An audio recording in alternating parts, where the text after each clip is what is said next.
reason that I wanted to meet with you was because I thought it would be really helpful to better understand your views on women in the military. Because you've made a number of surprising statements about women serving in the military. As recently as November the 7th of 2024 on the Sean Ryan Show, you said, and I quote, "I'm straight up saying that we should not have women in combat roles. It hasn't made us more effective." The quote went on a little longer, but that was the gist of it. That was before you were nominated to be Secretary of Defense.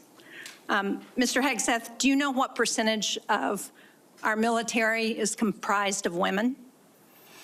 I believe it's 18 to 20%, Senator. It's almost 18%, and in fact, DOD's 2023 demographic report indicated that there are more women serving now, and there are fewer separations. So they make up a critical part of our military, wouldn't you agree?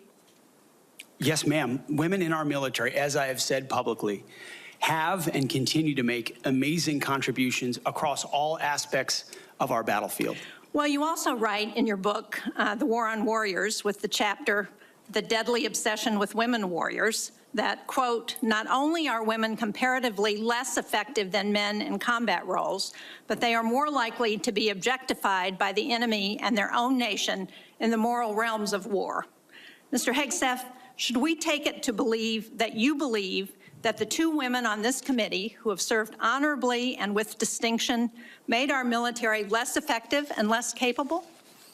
I'm incredibly grateful for the two women who've served our military in uniform, and including in the Central Intelligence Agency, contributions on the battlefield, indispensable contributions. Senator, I would like to clarify, when I'm talking about that issue, it's not about the capabilities of men and women, it's about standards.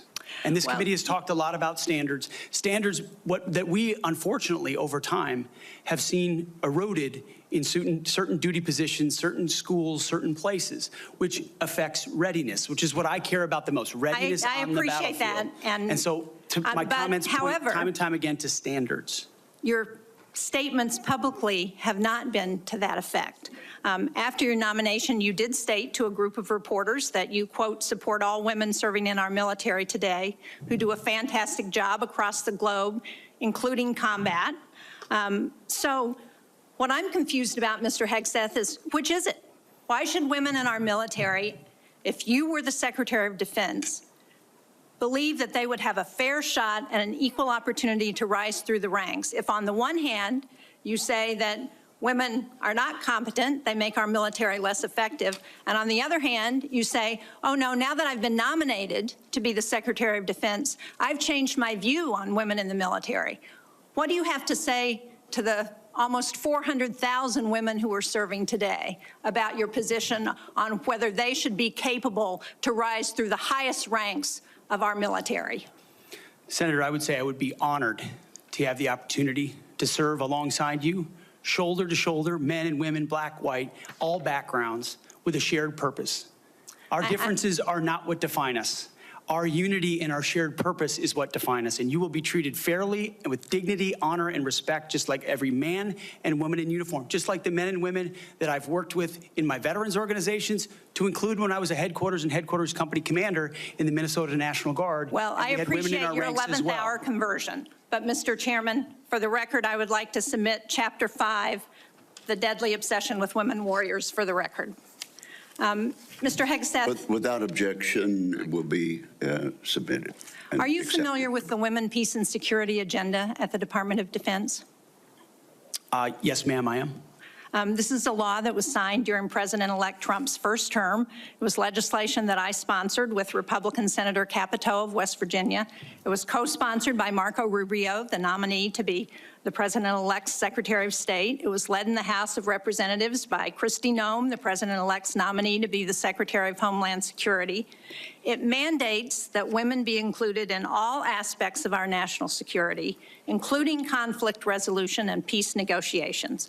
And at the Department of Defense, it has been the law for 8 years under both the Trump and Biden administrations. The DOD has incorporated women throughout its decision-making as a result. Every single combatant commander across 2 administrations has told this committee that this law and its implementation at the Department of Defense provides them a strategic advantage operationally.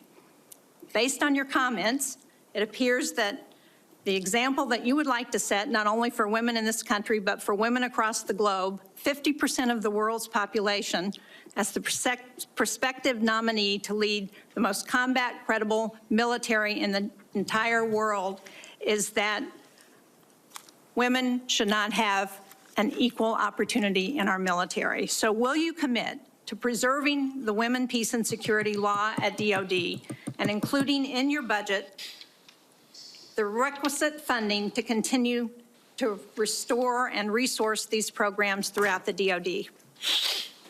Senator, I will commit to reviewing that program and ensuring it aligns with America First national security priorities, meritocracy, lethality, and readiness. And if it advances American interests, it's something we would advance. If it doesn't, it's something we would look at. Since former President Trump signed the law, I hope that he agrees with you.